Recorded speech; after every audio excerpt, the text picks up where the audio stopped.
Ça va devenir beaucoup plus facile de devenir youtubeur. YouTube a annoncé quelques changements à ses conditions d'éligibilité pour son programme de monétisation. Et YouTube a toujours été la plateforme de monétisation la plus efficace pour les créateurs, avec 50% des revenus publicitaires qui reviennent aux créateurs lorsqu'ils postent des vidéos, et que forcément c'est très convoitisé par la plupart des créateurs débutants. Mais les conditions pour pouvoir accéder sont assez compliquées. Il faut avoir 1000 abonnés, ça encore ça va, mais c'est assez compliqué lorsqu'on commence.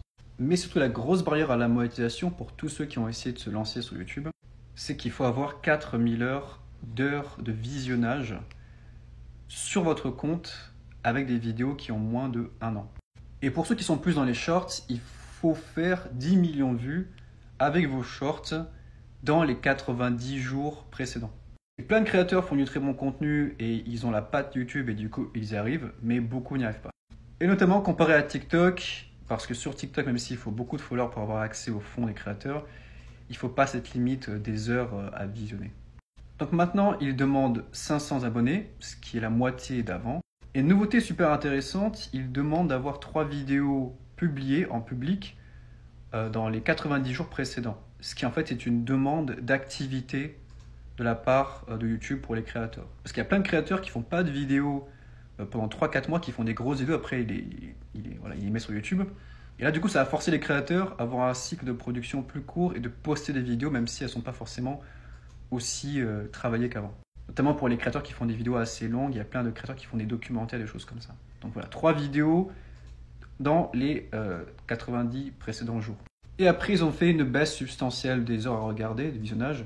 Donc c'est plus que 3000 heures par rapport aux 4000 heures d'avant.